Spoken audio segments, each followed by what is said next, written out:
Muy bien, damas y caballeros, hoy tenemos a un invitado especial. Tenemos al doctor Emilio Chico Duarte, quien se ha desempeñado 40 años como abogado y notario.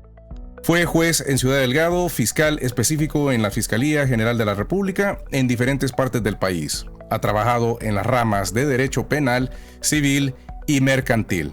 En sí, derecho constitucional y contencioso administrativo. Pues hoy tenemos al doctor Chico Duarte para que nos aclare más o menos lo que está pasando en el país y cuál es su punto de vista con respecto a la Comisión Internacional de Derechos Humanos, y nos centraremos más en Convención Americana de los Derechos Humanos, también conocido como Pacto de San José. Bienvenido, doctor. Gracias por la entrevista. Quiero manifestarte pues que la Convención de los Derechos Humanos es una ley, podemos decir escueta, más o menos de 82 artículos, los cuales tratan más que todo de la protección de las personas humanas. El derecho en sí habría que hacer un análisis más exhaustivo, porque hay cosas que tiende por ejemplo, a confundir. El Salvador sí tiene pena de muerte, y tiene pena de muerte para los delitos que cometen los militares. Creo que es el de traición, si no me equivoco. Ah, ok. Y siempre está vigente, porque la convención habría que analizarla, porque es cuando no hay otra clase de ¿cómo se llama?, de delitos que manifiesten lo contrario. Así es que por ahora pues podemos decir que la Convención de los Derechos Humanos es bastante confusa por una sencilla razón: protege demasiado no a la persona humana, prácticamente protege al delincuente. Okay. Porque le da una serie de garantías al delincuente y se ha olvidado de darle garantías a las víctimas, a los parientes de las víctimas. Podemos ver que hay una dualidad algo confusa, porque primero, para mi criterio, primero se debe de proteger, y tal como lo dice el tratado, la vida. Muy bien. El derecho a la vida. Entonces, por consiguiente, tiene que protegerse el derecho de las víctimas. Sí. Eso ni siquiera se menciona, ni se toca, ni nada por el estilo. El Estado de Derecho es un principio fundamental del sistema político y legal en el cual la autoridad y el poder del gobierno están limitados por ley y por la protección de los derechos y libertades individuales de los ciudadanos. En un Estado de Derecho, el gobierno está sujeto a la ley y se encuentra obligado a respetar y proteger los derechos y libertades de las personas sin discriminación ni arbitrariedad. El Estado de Derecho implica que tanto el gobierno como los ciudadanos están sujetos a las mismas leyes y regulaciones, y que ningún individuo o entidad, incluyendo al propio gobierno, está por encima de la ley. Esto significa que el gobierno debe ejercer su poder de acuerdo con las normas y principios establecidos en la Constitución y en otras leyes aplicables, y que el Poder Judicial tiene la función de interpretar y aplicar la ley de manera independiente e imparcial. Si le parece, voy a ir mencionando ciertos artículos del Pacto de San José y usted me da su opinión. Démosle. Va. Número 1. Toda persona tiene derecho a la libertad y a la seguridad personales. En un Estado de Derecho, la libertad es un principio fundamental el cual se debe de respetar, ¿verdad? Sí. Solamente se puede transgredir cuando tú has transgredido la ley, o sea, has cometido un ilícito que conlleve a una sanción, a una pena, pero respetando siempre los principios constitucionales. Uno de los principios constitucionales es, por ejemplo, toda persona se presume inocente mientras no se le demuestre lo contrario.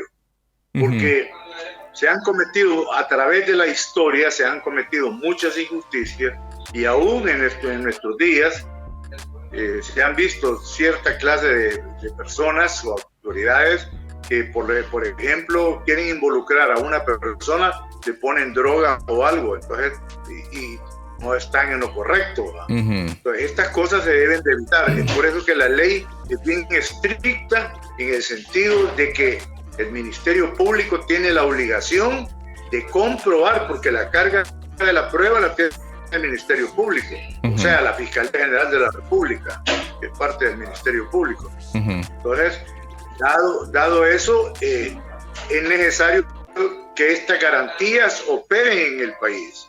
Sí. Para poder vivir lo que decimos un Estado de Derecho, que te respetan tus derechos humanos, tus derechos naturales, tus derechos procesales, tus derechos constitucionales. Sí, y es que muchos han estado hablando de Estado de Derecho y que aseguran que la gente no sabe lo que es el Estado de Derecho.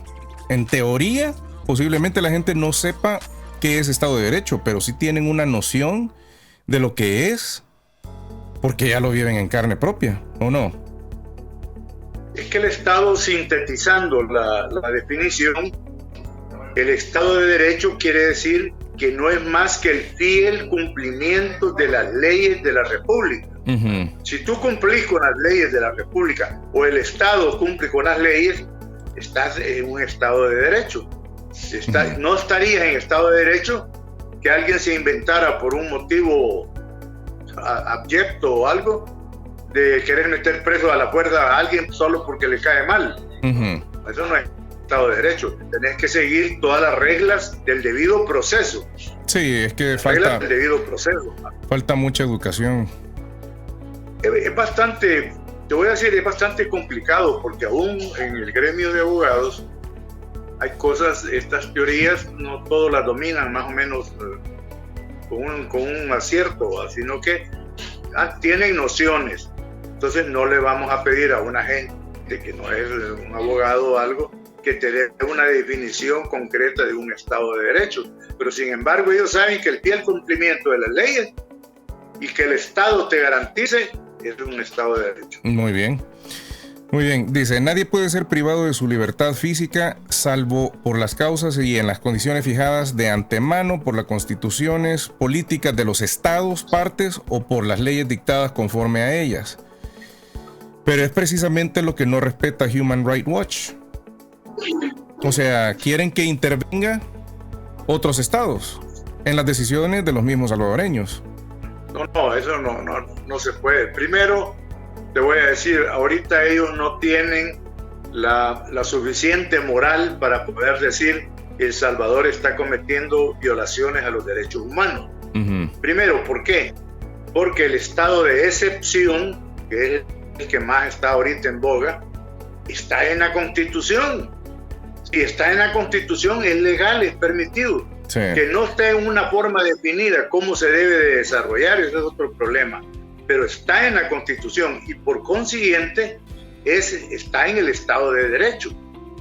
O sea, que las autoridades están agarrando un elemento para poder combatir fuerzas duras como han sido la delincuencia en el país, pues. Sí. Entonces, considero yo pues que el Estado tiene que ser bastante firmes y no dejarse impresionar por opiniones de extrañas, porque ellos lo que están protegiendo son los derechos de los delincuentes, pero no los derechos de las víctimas. Entonces, ante esa dualidad, creo yo que es incongruente. Lo primero que tiene que hacer es proteger a las víctimas, a sus familiares y a todos, y después, si sobra, le puedes dar a los delincuentes. Sí, pero porque... no primero a los delincuentes, ni poder criticar al Estado, porque no se puede. Sí, porque eso es cierto, siempre hay abusos, siempre va a haber abusos, pero eso se puede regular por cuestiones administrativas. Sí. Si el presidente ve que por ejemplo, las autoridades se salen, como decimos aquí, fuera del Guacal, es necesario que él los llame a un orden y que les diga, cuidado, esto no lo hagan por esto y esto y esto. Sí. No hay necesidad que sea una ley que te lo diga, ¿no? Son cosas administrativas que se pueden enmendar, porque yo siento y uno palpa aquí de que las autoridades como que han ido mejorando. En un principio sí había abusos y golpes y todo lo que vos querrás, sí, pero han ido mejorando y a estas alturas siento yo pues que han mejorado por lo menos un 60-70% lo han mejorado. Sí. Ah, sí, no, le iba a decir que esto de lo arbitrario, yo creo que están abusando mucho de la palabra también, de actos arbitrarios, de detenciones arbitrarias. No, es que da un poco de risa porque tú no podés analizar si este es delincuente o este es, ¿cómo se llama? Inocente. Sí. No se puede. Entonces, siempre hay que actuar en una forma coercitiva, siempre pero respetándole su dignidad. ¿Va? Uh-huh. Coercitiva quiero decirte que lo pueden detener, llevarlo, pero no a golpearlo ni nada por el estilo, sino que lo pueden detener, llevarlo y empezar las investigaciones. Lo que se necesita es una pronta y que rápido se empiece a investigar. Si esta persona es inocente, pues ponerle inmediatamente en libertad. ¿Va? Sí. Y si es culpable, pues que siga todo el procedimiento que la ley le impone. No sé, porque vaya, Claudia Ortiz sigue diciendo que libérenlos ya, pero libérenlos ya si ni siquiera se les ha hecho un juicio. No, libérenlos ya a quienes. Ella no te dice, ella juega con las palabras, porque no se atreve a decir a los inocentes. Pues sí, los inocentes son inocentes, pero lleva un método, lleva un análisis profundo para determinar de que no se está cometiendo un error, ¿va? Uh-huh. Ella te dice, libérenos ya. ¿Qué quiere decir eso? Eso es algo etéreo, como he oído a otras diputadas de otros partidos, que no te dicen nada, que te hablan en una forma genérica y te dan a entender de que aquí todo está malo, pero no te dicen en qué está malo. Sí, porque estábamos hablando ahí con la licenciada Betty Arana y me decía que esta mujer, sí, en primer lugar decía que tenía un listado, pero que ella ahora está como no abogando, sino que está insistiendo en que liberen a estas personas, pero si se da cuenta, en todo este año, esa mujer no se ha preocupado por trabajar en sí, trabajar para que liberen a estas personas, ¿verdad? Y saber quiénes son los que son inocentes, quiénes no, sino que eso más se ve como una propaganda política, no sé, algo ya cerca de las elecciones. No, la verdad te voy a decir algo, de que ellos quieren agarrarse de cualquier cosa para poder hacer una crítica, pero la crítica nunca es constructiva. Pues hay críticas que son críticas, pues que no conllevan a nada. Uh-huh. Ella no puede determinar, ni nadie puede determinar, vaya, ni aún, fíjate, lo de los derechos humanos, decir, estos eran los inocentes. Porque a mi criterio, yo lo palpo, que quien le da los insumos a los derechos humanos, me imagino que es el ministro de Justicia. Mire, estos son inocentes, tómenlos, ¿verdad? No es ella, mire, sáqueme a esto, que estos son inocentes.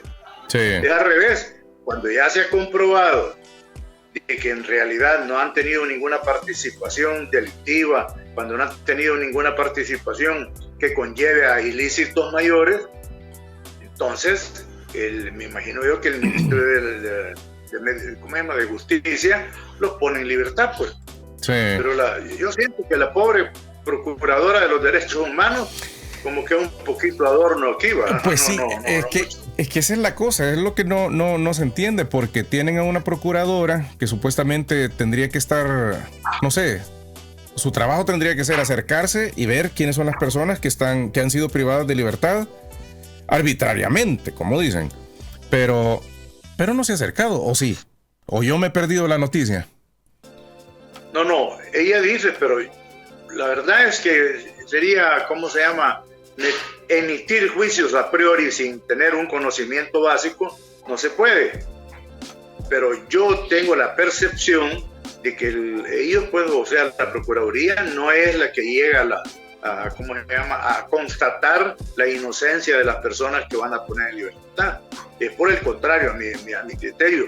Quien determina es el ministro de Justicia, porque dice, ya analizamos, ya buscamos, y nos hemos comprobado porque estas personas no tienen, ¿cómo se llama?, mayor incidencia en algún ilícito. Sí. Por esa razón es que los ponen en libertad. Pero es que eso es lo que digo, porque dice, toda persona privada de libertad tiene derecho a recurrir ante un juez o tribunal competente a fin de que éste decida sin demora sobre la legalidad de su arresto o detención y ordene su libertad si el arresto o la detención fuera ilegal. Pero los jueces que han pasado por la corte y juzgados, no sé, han sido de los más corruptos. Y no sé por qué, pero como que será por la burocracia o qué es lo que pasa que los casos se van ralentizando. No, lo que pasa es que acordate que hemos traído una herencia de cientos de años, uh-huh. y esa herencia ha conllevado a que, por ejemplo, las personas que ejercen cargos nobles como el de un juez que es el que ve la justicia, uh-huh. se hayan desnaturalizado por el dinero, pues por algunos, pero no todos. Es que sí. También aquí tirar un atarrayazo y decir todos son corruptos, no, mentira, eso no es cierto. Yo he conocido jueces probos, jueces inteligentes, estudiosos, como también conocí, como dicen aquí, un dos que tres de algunos mafiosos, ¿va? Sí. Pero sí te digo, no, para mi criterio la mayor parte son gente preparada. Hoy es más que se están preparando en una forma más doctrinaria, ¿va? Y también más apegada a los derechos humanos, y para poder imponer las medidas cautelares que ellos imponen tienen que basarse también en tratados internacionales para no transgredir estos tratados. Pero mira, y eso de la presunción de inocencia, eso es cierto que lo respetan, o sea, que supuestamente hacen un juicio y todo mientras esta persona está en libertad, o Dios, solo lo meten ahí a las Bartolinas, o cómo le hacen. No, es que esa es la medida cautelar. La medida cautelar son varias, uh-huh. Que te puede imponer un juez. Y creo, sin temor a equivocarme, que una de las últimas medidas cautelares, como último caso, es la detención.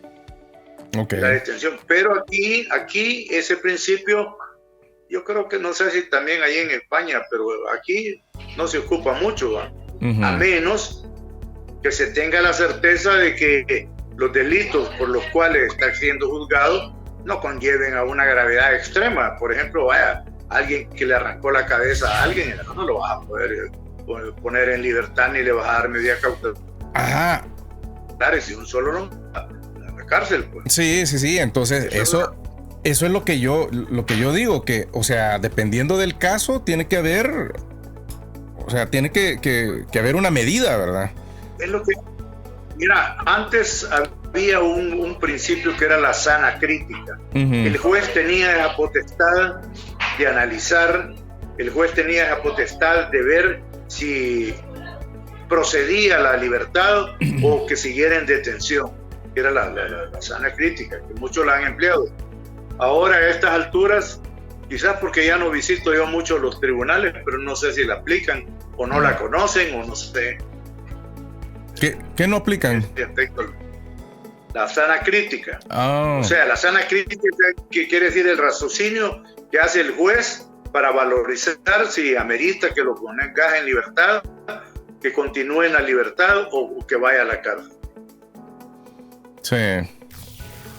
No sé, o sea, como ahora que están metiendo preso dicen que a cualquiera, pero a mí se me hace que esta gente que mete en presa es porque les piden sus documentos, y como la idiosincrasia del salvadoreño es ponerse a discutir, entonces digo yo que ¿cómo sería eso? ¿Por desacato a la ley o por... ¿Cómo se llama eso? Una resistencia a la autoridad, algo así. Por resistencia a la autoridad, pero se lo puedan llevar y hasta le puedan decir que es marero o algo, no sé. No, eso ya sería lo grave, ¿entendés? Si querés ponerle algo fuera de lo que está pasando, entonces eso ya es un acto arbitrario, pues ya es un abuso de poder, que las autoridades tienen que irse midiendo poco a poco. Va, y más o menos nos puede explicar en sí qué es la ley de excepción, porque hubo bastante debate hace un año que decían que no era lo mismo decir un régimen de excepción con un, ¿cómo es que se llamaba el otro? Estado de excepción. Y entonces estaban poniendo ese debate. Estado de sitio. O estado de sitio. Entonces, ¿hay alguna diferencia? No, lo que pasa es que son términos coloquiales que se usan, por ejemplo, el estado de sitio era algo que se usaba antes, ¿entendés?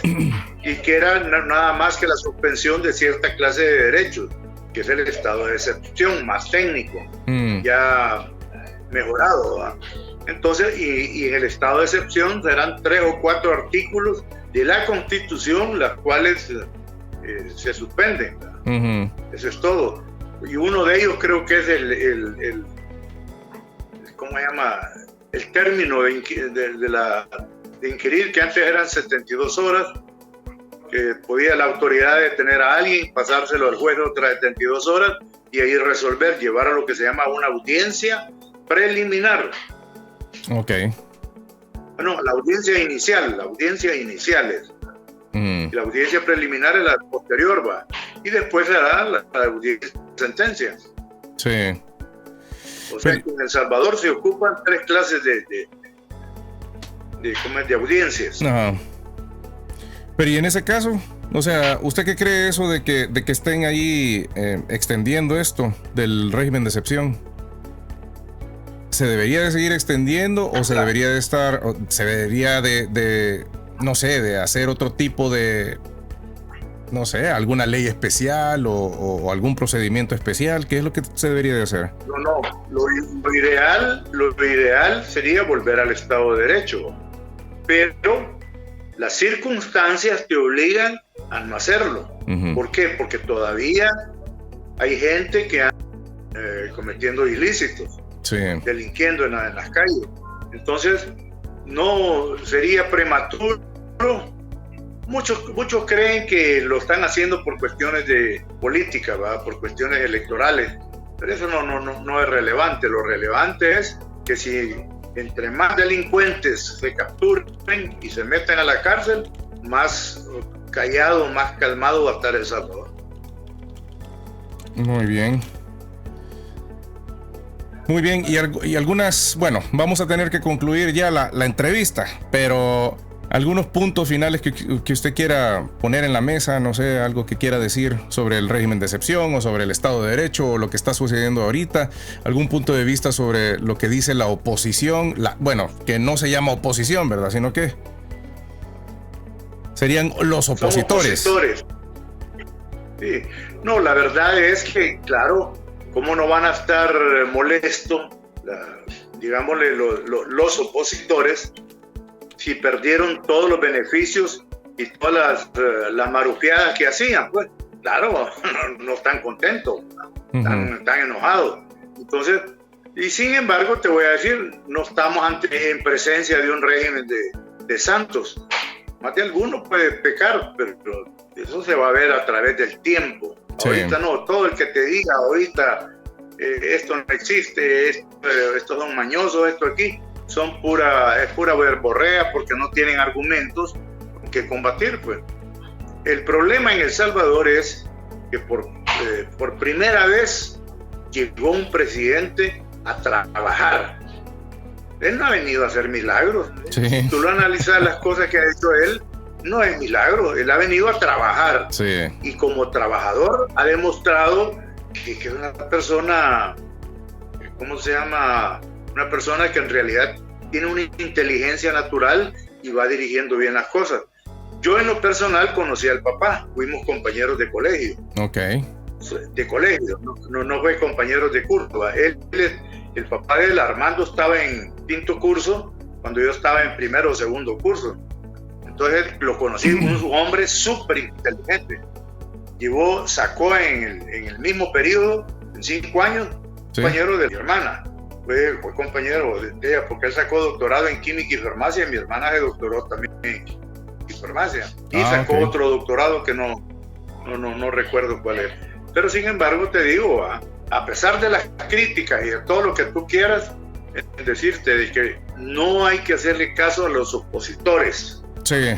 Porque estos opositores, fíjate cómo son de opositores. que ya entre ellos mismos se están despedazando, ya no hayan ni qué rumbo tomar. Entonces, eso no es oposición. Oposición va a ser cuando salga un sujeto pensante, decente, sin malcriadezas, y le haga razonar y decirle, mire, en esto usted está equivocado y esto hay que corregirlo. Pero aquí no hay nadie que te diga eso. Eso es una... ¿cómo se llama? Dar grima a decir de que van a haber oposición. No, por ahora, en estos periodos no creo yo que surja ninguna oposición. No. Y estas muchachas diputadas no hacen más que seguir una línea. Sí. Bueno, tal vez en una entrevista futura podemos hablar un poco más de otros personajes que estoy seguro que usted conoce, doctor, así como ¿cómo es que se llama este señor?